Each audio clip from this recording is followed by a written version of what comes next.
Welcome to Geeks Corner. I'm Mr. Daps. I'm Katie. And we're so excited that you're here on this Wednesday night. I know. Welcome to Wednesday. Not Wednesday. Forever, but that seems weird. Hi for now from Wednesday. It feels weird. It does. I think it feels weird at least. Yeah, it's been a crazy busy week. We're going to cover a lot of it, but not all of it because there's just too much to cover this week with everything that we did. That's okay though. Before we get into what's going on this week, we're going to talk about what's on Mr. Daps' desk. What's on Mr. Daps' Yeah, we need a jingle or something. This week, I started a new book. It's called Grant. It's by Ron Chernow, which if you've read or seen the Alexander Hamilton musical or book, that's the guy that wrote it. Mm-hmm. And it's about the President Grant. And it's so far interesting because I've learned about his childhood, about him going to West Point, and about how Ulysses S. Grant was not actually his name. It's interesting. Only Grant was part of his name. Ulysses was part of his name. It just got moved around. Yeah. All right, we're going to hop into the week, and we're going to start it off with last Wednesday night when I was up at Walt Disney Imagineering, seeing Lanny Smoot be inducted into the National Inventors Hall of Fame, which was very cool. And it involved me driving up in the afternoon. They had a reception first with a bunch of Imagineers and other honorees of the National Inventors Hall of Fame. We also had former people that already were in the National Inventors Hall of Fame. So you had like a NASA scientist, and you had the guy that invented the Super Soaker, which honestly, we could have just had a whole conversation an evening about that. And I would have been curious how I think he was a physicist. Like, you're a physicist, but you made a Super Soaker. I want to hear this story. I think it would have been a great night, but that's not why we're there. We're there to honor the two new inductees into the National Inventors Hall of Fame, one of them being Lanny Smoot. And he basically creates so many fun things. And I think he said he had like 156 patents or something. Like, it was some ridiculously high number. And it's more patents than I have, for sure. Me too. But it was fascinating to hear him talk. And even more interesting is, like, he talked his thank you speech, and then we had a press conference after, towards the end of the event. And the thing I walked away thinking is like, wow, this guy really has fun with everything he does. And he talks about why he does stuff at work is literally just because, like, oh, well, it's something I thought would be fun, so I did it because I liked it. And like, I think that's just such a great way to approach work in life is, if you're not having fun, you're done kind of approach. And so that was super cool. And then even equally cool, we'll say, is after the ceremony, we got broken up into groups, and then we got taken over to Walt Disney Imagineering Research and Development. And you might have seen around the internet this last week, there have been a ton of articles about a hollow tile. And it's this floor that basically, my thought watching the demonstration is, oh, this is the first step to the holodeck from Star Trek becoming real. Because you can walk on it, and it's kind of like a treadmill where it keeps you in place, but it's a bunch of these little like cylinders that you're walking on. I'm not entirely sure how they work. It looks like they spin maybe, and they angle, or I don't know. But you can have multiple people doing it too. So like Katie could be walking this way, and I could be walking this way, and it'll as we're walking normally, it'll move us around so we don't bump into each other. And then you can use inanimate objects on this as well. So you could put a chair on it and move the chair where you want it in certain places, or you can move a box around, and they can even track like your movements, so you can interact with other things or be in a virtual environment, or make it look like you're using the Force, which was also pretty cool. Like, a couple people got to actually go up and like use the Force on a box and move it around this hollow tile. That's cool. Yeah, it was very cool. And I don't know how they're going to use it in the future, but when they do, I know it will be awesome. And even if they don't use this specific technology, whatever it's leading to is really going to be fascinating. And so then from there, we went over like through this part of this building that's really quite sizable. And we ended up where the BD-1 droids were. And those are those 3 droids that were in Star Wars Galaxy's Edge a couple months ago. and we got to actually like get a demonstration of them, but it was an interactive demonstration, and so that included like talking with them. They didn't talk back, but they made noises and talked droid or whatever. And then like I got to scratch one of their heads, and then he was all happy and kind of like a dog when you scratch its head and he got all happy and whatever. And then like the Imagineer made one mad and his eyes turned red, and that was a little bit, and then he like shuddered and got and it was pretty funny. But and then the other thing that was really interesting with that part is at one point they're like, these droids are walking on two legs and they're balancing, and like we do that without thinking about it for the most part. And he's like, that's a really hard thing to program. And he also taught them like they also taught them how to move around and they can learn. And like they said at one point that they can do 12 days of learning in like 4 hours. That's crazy. That's a little bit creepy, actually, scary. But that's really terrifying, actually, especially with but they are remote controlled. Something else that you had seen was, and this is what always scares me, whenever people like push down a robot. Well, that's what I was getting to. Yeah, and then the robot gets back up.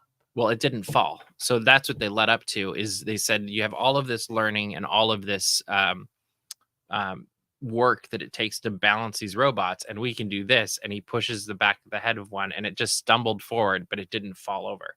Like it could keep its balance. Crazy. The other thing that was crazy is each of the droids had the personality, like their own personalities, that Imagineer could tell who the handler of the droid was because they're so individualistic. And I thought that was kind of interesting too, and a little bit of a like almost kind of a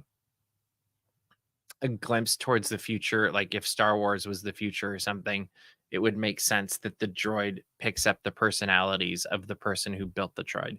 And so that was interesting as well. And it'll be fascinating to see where the technology goes, because they said that programming they're using on those droids could be used for basically any droid.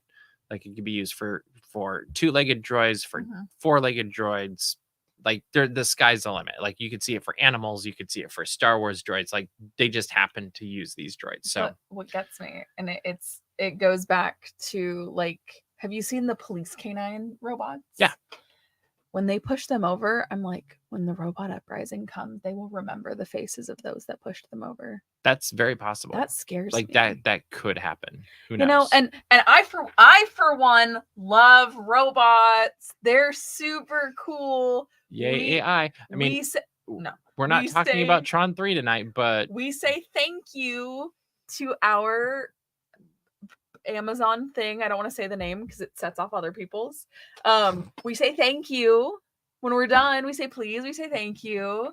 So robots, please spare us. Remember the space. I love you. You're pretty cool. That's it. So our next stop was to see Duke Weaselton, which we saw at the opening of Zootopia with Disney Experiences chairman Josh D'Amaro. And this was that creature that which is so cool, that like rolled out with the cart and then like got pulled up to the second level, and they demonstrated the whole thing, which was fascinating. And I thought it was very interesting that he actually does get pulled up by that rope. Like, and it's all like there's a lot of balancing and programming so that he would move his body and land in the right way and not step off the edge of the cart when he's on the second level and look normal. So that part was very interesting, and the whole tour was really incredible. And then we also got a demonstration of how they program and create basically any show now, they focused on nighttime spectaculars, but you could use this program during the day for shows as well. And that was really interesting too. And so they gave us demonstrations of Harmonious, Luminous, I think Wondrous Journeys might have been in there. Momentous for sure. And then whatever the 5th anniversary show was, I'm spacing it right now, at Shanghai Disneyland. But like they gave a bunch of, and World of Color, a bunch of different demonstrations of that. And that's kind of, I think you got to see a little bit of that at the last D23 Expo, but it's definitely continues to progress, and it looks and can do better than ever. And that was really fascinating to Mhm. see as well. And then we had our press conference, and it was absolutely fantastic. And anytime you get to go to Walt Disney Imagineering, it's a really incredible thing. Yeah. And it'll be fun to see what comes in the future. And maybe as Disneyland forward continues to move forward, some of those things that are just dreams right now will become realities, and that would be fun. But another reality is that there is a dog asleep right next to us, right there. And it turns out he really likes the rain. So for this week's IndyCam, enjoy a day with Indy in the rain.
He's so funny. And he's like, "Oh, that's a puddle. Let's go walk in it." Yeah, he has no qualms about the rain and absolutely loved it. Well, and we texted my brother and my sister-in-law, because for those that are out of the loop, that is where Indiana came from, because they still have his mom and dad. So I was like, do either of those puppies like the rain? And also because he has 11 brothers and sisters, I was like, do any of them like the rain? Turns out his dad likes the rain, but doesn't like choose to go out and play in it. But he'll like his walks in the rain. And mom and his littlest sister don't really care for the rain too much. But I was like, he is like full force, like He's happy to be out in it. he loves it. Mm-hmm. Which is funny because at first he was very confused. Like, I think it rained the first week or two that we got him. And he like walked outside and he was like, I'm confused. But now he's all for it. Yep, that is true. We also this last week had an article go up on Daps Magic that was about a record that came from 1956 with the Disneyland Band, and I'm going to give it a quick plug. You learn a lot about how Disneyland was back then by reading the liner notes for this record, which was absolutely fantastic. And the music's great too, which is not in the article because that'd probably be illegal. And I didn't find it streaming anywhere. But check that out. I think you'll enjoy it. And I, for one, found it fascinating that the Disneyland Band in 1956 took requests. Didn't you say they did that 20 years ago? Some, but not like just. But not, yeah. Like you could request a song you knew they knew, but it wasn't like advertised that, oh, we take requests at 5:00. That's like that's very different. The way that set was this set is all requests. Well, mostly. And that's pretty funny. But yeah. Yeah, it was a very interesting thing to see and get that kind of glimpse into it and you see what a big deal Bessie Walker was, who was the first band director for the Disneyland Band, and just learn a little bit about a different approach to Disney. Like it went through Adventureland back then, the band did. Like it performed there and Frontierland. And so you see some nods that Disneyland Band does today. That's kind of a nod to the past that maybe had been lost along the way. And then there's other things that are completely different. And the one thing I would love, that I don't know when this happened exactly, but I would love to see the band on the chairs on the bow of the Mark Twain again, because that just looks awesome. And I think that'd be so exciting and fitting. Like I could imagine that. But All right, it is time for this week's Wrexham report. We're going to do this very quickly, so let's get into it.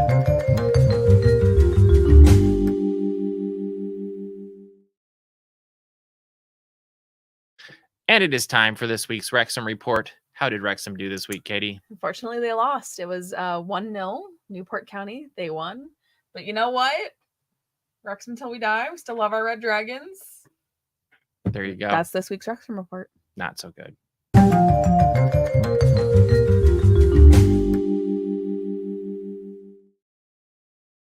That's the thing with the Wrexham report. Sometimes it's good, sometimes it's bad. That's just how sports You go, can't baby. win them all.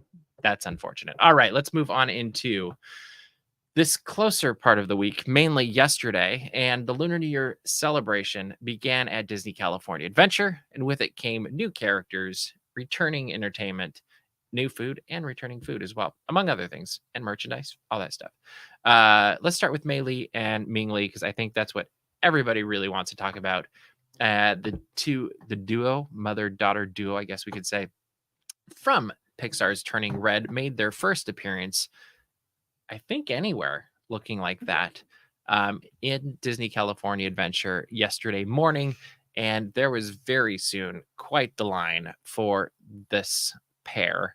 And we thankfully got to see them early because we were members of the press. Thank you, Disneyland, for having us.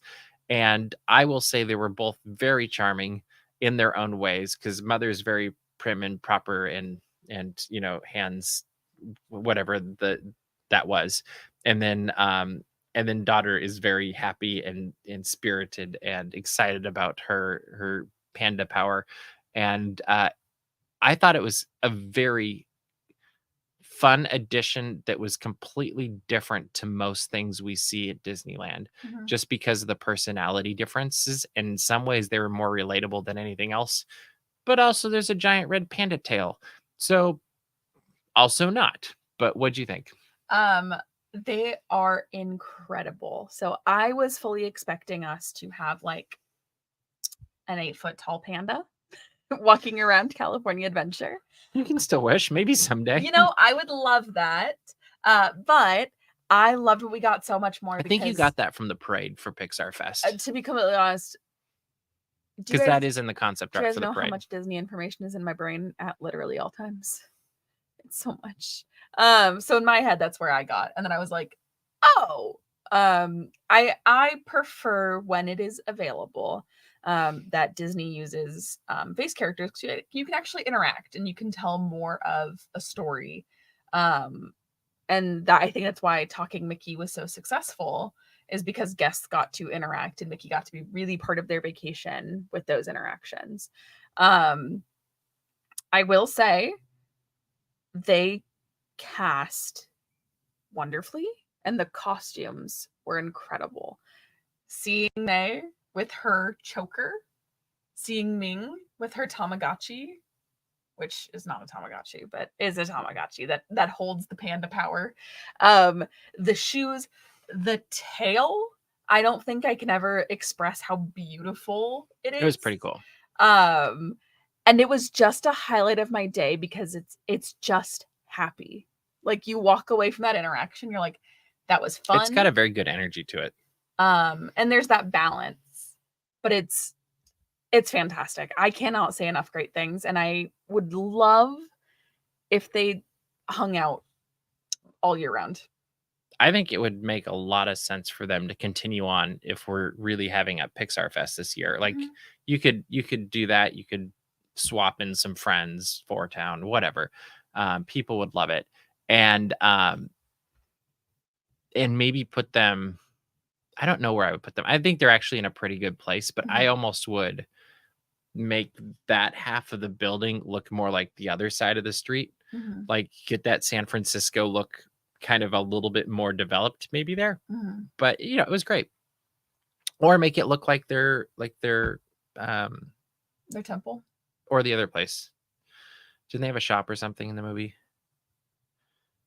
Or their house? Like, make it look like something. I was maybe not their temple, because I think Disney tends to not go there, but yeah. I think you can make it look like their house or something. I thought they had a shop or something. It's been a while since I've seen it. But I'm also going on like 5 hours of sleep. But That's okay. They also saw the return of Mulan's Lunar New Year procession, which this year they are celebrating the Year of the Dragon, which means it's all about Mushu. Which is the way And Mushu Mushu will not let you prefers forget it. And we get to meet him yesterday. We got to see him in the procession. This is just a fun festival celebration, they call it. And I almost wish I do wish it was longer because we're not even getting into the food yet. But it is such a joyful, like, it's weird because Mickey's Happy Holidays is probably the most happy thing you're gonna find anywhere. Yeah, But there's some different feel about Lunar New Year celebration that, as a whole. yeah, and it is kind of that like Happy New Year's thing, I guess, but it's not to the, making noise and yelling and all of that stuff. And it really is a different approach to happiness and joyfulness, and I really like it. And they have Mulan, Mushu, Mickey, Minnie, and Goofy, I think, all dressed up this year that you can meet. And then Chip and Dale were in the parade. And when I got to interview Esteban, they joined the interview or bombed it, whatever you want to call it. They were chipmunks. They were very fun. They were being the boys. They were great. They were a highlight. But no, it's really fun to see what they do, and I would love to see it expanded, and I actually would love to see it go to Epcot too, like bump Festival of the Arts to summer or something, and like put. Don't you think it'd be cool? 100%. Like it's just crying for it. Like it is, and I feel like it would be something that even if it's the 1 month length that they do for here, that's basically what Festival of the Arts is. There's so much you could do there that would expand upon it, and especially with the new areas opening up. I'm thinking of Japan and the Festival of the Holiday Storyteller, and how easily a Lunar New Year celebration could lend itself to Epcot. Yep. And you would, and China. Yeah, exactly. But also World Showcase. It's where Year of the Dragon, or World Showcase. Future World. Sorry, whatever. World Celebration. World Celebration, World Nature, World Discovery. Is it World Discovery? I don't know what you're getting at. So Figment. Year of the Dragon. Figment. Yes. Where is he? Is that World Celebration, or is that where the seas is? I think it's Celebration still, but I'm not sure. Or World Nature? I think he's Celebration. I don't know. I can't remember. I am doesn't matter. I'm celebrating Figment. Yes. So anyway, it's Year of the Dragon. So I'm like, and honestly, how Figment. amazing would it be if you had Figment, if you had Elliot, if you had Mushu, if you had, I'm spacing Aquafina's dragon name. Sisu. Like, there's quite Maleficent. Madam Mim. Oh, okay. Like, take all of the Disney dragons and make them meet and greets. It'd be hilarious. Oh, that'd be fun. Or make them plush. Like, it would be hilarious. People would eat this up. Oh my gosh. If there was like a yearly line of like a Year of the Rat. Oh yeah, do all of them instead of picking one. No, I love that idea.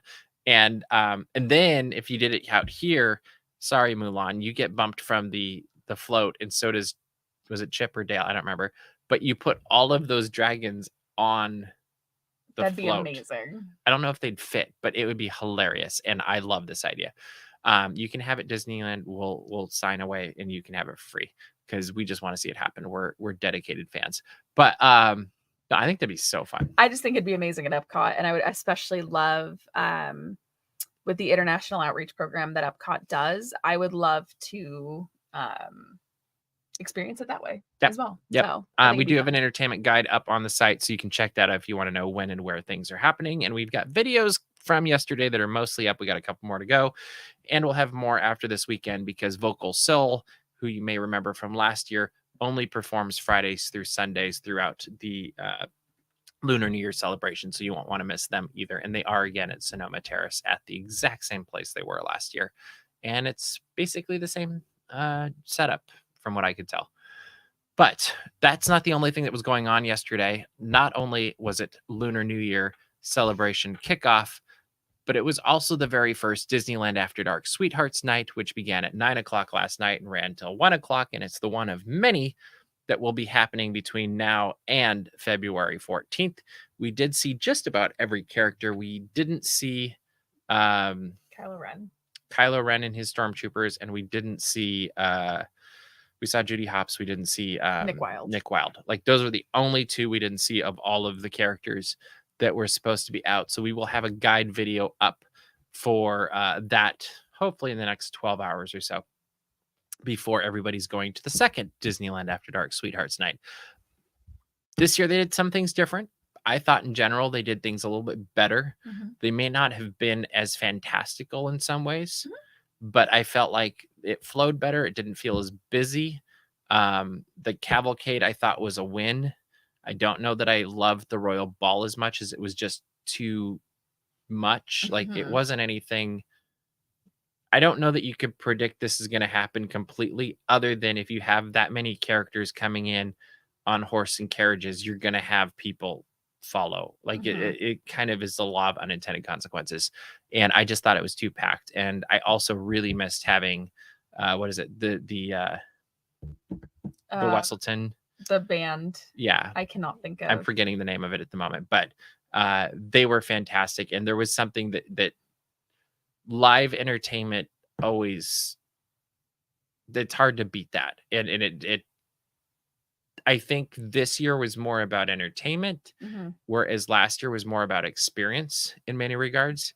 And it'll be interesting to see what they do next time if it happens again. But basically just became a wall of people for the Royal Ball. So it really wasn't something that you could experience as much as you just saw cameras and phones and a crushing crowd. It'll be interesting to see how that plays out. But on the flip side, they did have Indiana Jones and Marion, which were super cool. They had Big Al, always great. They had Rey and Chewbacca looking for the First Order and stormtroopers in Galaxy's Edge, and I had fun watching them for a little bit. And they had the space couple. They had a ton of Disney royalty. They had Mary Poppins and Bert in their street clothes. Mickey, Minnie, Donald Duck, Goofy, not Goofy, Daisy. Who am I missing? Judy Hopps we saw. Woody and Bo Peep and Jesse were around. Flick and Ada. Ariel, Eric. Yeah, there was a ton. And my question for this is, if you are the powers that be, what is the rare Disney characters you would bring to, let's say in this case, Sweethearts Night? Franny Robinson and Cornelius Robinson. Oh, good. But specifically, they have to be face characters. And it needs to be Franny in like that turtleneck with the skirt. She could have a frog. Okay. Cornelius has got to have the hair. Like, that'd be fun. Yeah, I like it. I want that. Like, listen, you had to know I was going to give a Meet the Robinsons answer, but that's. No, I think that's a cute idea. And what's yours? I was trying to think out of the box and like, what are the ones that would be interesting? I mean, the natural one is Han and Leia. Yeah. But I don't think that's unique enough. And then you go further back in time a little bit and you start thinking like, what about from 101 Dalmatians, the adults, the parents, like the dog owners? Yes. I can't think of their names, but yes. Like, I think they would be great. Yeah, I'm spacing them at the moment. I can picture them. I can't. Oh, yeah.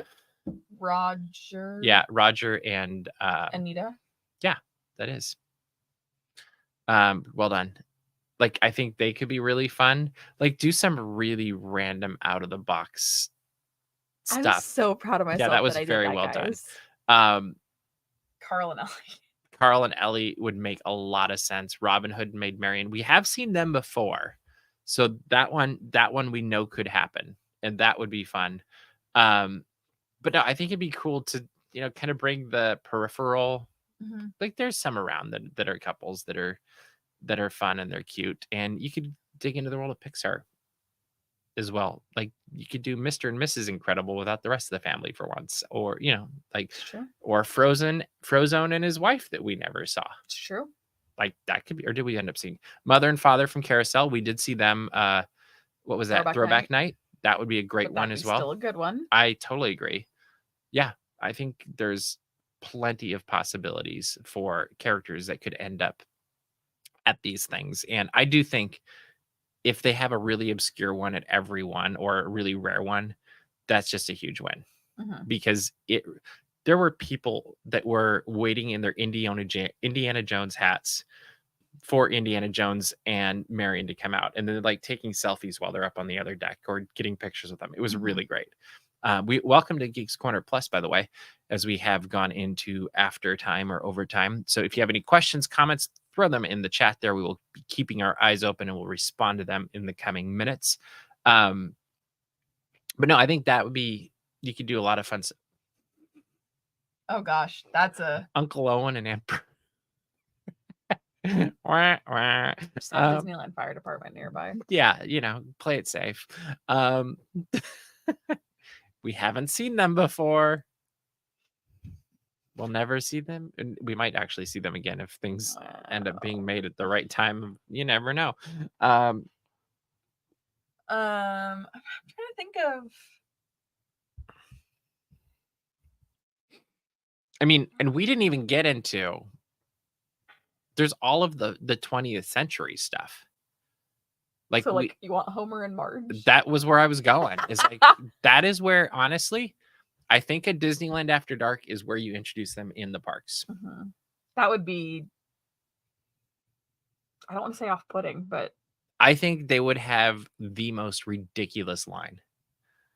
And that was something that was really nice about last night is there were no, like, I can remember the early, especially the Sweethearts night, like people waiting for Hercules and Meg. Oh my gosh, yeah. Or like the lines were just so long for some of these characters. Photo opportunities were like 3 or 4 hour waits, which was most of. And that would be Bob and Linda from Bob's Burgers. Yeah. But that would be where I think the cavalcade and the royal ball was a good choice in that regard. And if they'd have done it slightly different for the royal ball part, like maybe put them up on the upper levels where the fairy godmother and Duke were, like, then everybody could see them, and maybe that would have worked a little bit better, kind of like what they did during the first one after the pandemic. But it was nice that there weren't any super long lines, and like you could get the pictures you wanted to get without waiting forever. You can still have time to go on a ride. Like, I think the longest lines I saw the night were the food. They also had Herbie there, which was awesome, and you might have seen it in our thumbnail. And that was super cool. And we were the first people to get photos with Herbie. So, we won that race. Yeah, I did that. He did. But all in all, I was very impressed. And I think the Disneyland After Dark events continue to get better and better. And Disney Channel is next. And that will be fun to see how they do for that one. I'm excited to go.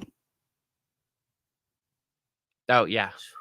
Which I'm assuming that's the same thing they had at D23. Probably. Last time. But we're starting to run out of time, Katie. What should people do? Should go to dapsmagic.com. Check out all the Disney and geek news as it happens.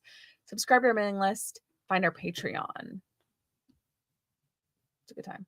Yes. And also make sure to subscribe to our YouTube channel. We put up like 1 million videos in the last 24 hours between Lunar New Year and the Disneyland After Dark Sweethearts night. We have a couple more coming. That one is a guide with all of the locations that the characters were, and the other one will be a fun review of food taken from a different perspective than most. How's that for a tease? It's good. But I hope to have both of those up by within 24 hours. I'm going to say we'll see how ambitious and how successful I am, but that is my goal. So we will see how that goes. But that is all the time we have for you this week. So we will see you round the corner. Bye.